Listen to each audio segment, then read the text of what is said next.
అవును వెళ్తున్నాం. నాకు మంచిగా ఛాన్స్ దొరికింది ఈసారి కాంగ్రెస్ ప్రభుత్వం వచ్చిందని.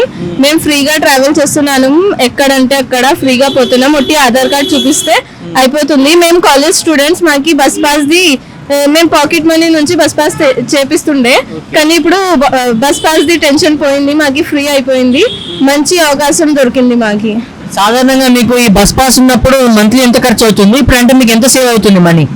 మాకి 300-350 వరకు ఖర్చు అవుతుంది మాకి బస్ పాస్ కి పర్ మంత్ చేపిస్తుండే. మేము 3 months చేస్తే చాలా అవుతుంది, 900 అంతా అవుతుంది. ఎక్కడి నుంచి ఎక్కడి వరకు అండి మీ ట్రావెలింగ్? ఎక్కడి నుంచి ఎక్కడి వరకు వెళ్ళొస్తుంటారు డైలీ? సికింద్రాబాద్ నుంచి అమీర్పేట వరకు ఉండే మాకి బస్ పాస్. సో మొత్తానికి కొత్త ప్రభుత్వం తెచ్చినటువంటి కొత్త హామీ అయితే బాగానే లబ్ధి చెందుతున్నారంటారు. ఇది ఒక్క హామీ అయితే మనకి చాలా ప్రాఫిటబుల్ అవుతుంది. సో చెప్పండి, మరి మహిళలకి ఏదైతే ఉచిత ప్రయాణం ఉందో ఆ తర్వాత మీ ఆటో వాళ్ళ పరిస్థితి ఎలా ఉంది, ఇప్పుడు ఆటో ఎలా నడుస్తుంది అంటారు? ఆటో పరిస్థితి అయితే సరిగా లేదు. మహిళలకి పెట్టిన ఫ్రీ సర్వీస్ కానీ ఇప్పుడు 10 రూపీస్ జాగా 5 రూపీస్ అన్న పెట్టేది ఉండే, పెడితే కొంచెం మాకి ప్రాబ్లమ్స్ అంతా ఉండకపోయేది. ఇంకా ఇది ఏంటంటే ఇక ఇప్పుడు ప్రాబ్లమ్స్ చాలా అవుతుంది ఆటో నడిపేయడానికి, గిరాకులు సరిగా లేవు. ఈ ఆన్లైన్ బంద్ చేయాలి, ఆన్లైన్ బంద్ చేస్తే మాకు కొంచెం గిరాకులు నడుస్తాయి. ఇంకా ఓన్ బండ్లు ఎవరికైతే ఉన్నాయో వాళ్ళకి కొంచెం మంచిగా ఉంటుంది.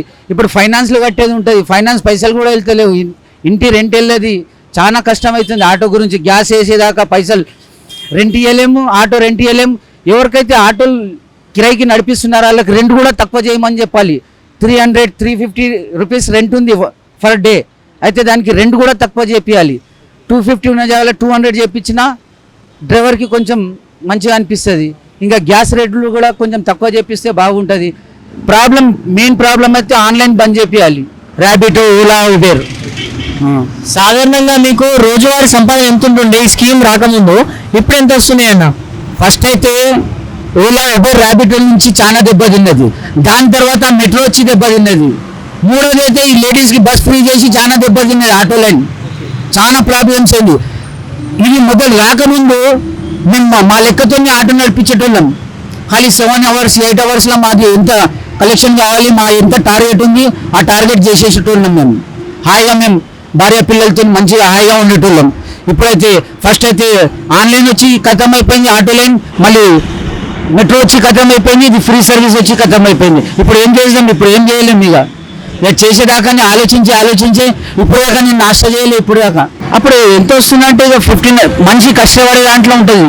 1500 బి చేయొచ్చు, గ్యాస్ గిట్లా పోయి ఒక 1000 రూపీస్ అలా మిగిలియచ్చు, 2000 బి చేయొచ్చు, ఒక 500 రెంట్ గింట తీసేసి 700 ఇట్లా తీసేసి 12-1300 అయితే మిగులుతుండే. నేనా పొద్దుగాల నుంచి ఇప్పుడు దాకా 450 రూపీస్ చేసిన నేను. మీ నుంచి కానీ మీ ఆటో యూనియన్ నుంచి కానీ మరి ప్రభుత్వానికి ఏ విషయం తెలియాలనుకుంటున్నారు మీ ఆటో సంబంధించి? ఇదే చెప్తున్నా కదా, ఆన్లైన్ బంద్ చేపియాలని. ఆన్లైన్ బంద్ చేపించి మాకు మీటర్లు చేపించి నడిపించుకుంటాం, అట్లా ఏం లేదు. ఇప్పుడు ఆటోలకే డబ్బులు ఎక్కువ అడుగుతున్నారు అని అదొకటి ప్రాబ్లం చేస్తున్నారు. ఇక డబ్బులు ఎందుకు అడుగుతారు, మాట ఒకటి ఇక్కడ సుమాజీ కూడా అంటారు, సుమాజీ కూడా నుంచి లెఫ్ట్ సైడ్ తీసుకుపోతారు. పోయేదాకా మాకు గ్యాస్ పైసలు కవర్ అవుతాయి. వాళ్ళు ఇక తప్పు వాళ్ళకు అర్థం చేసుకుంటే మనం ఏం చెప్పలేము ఇప్పుడు.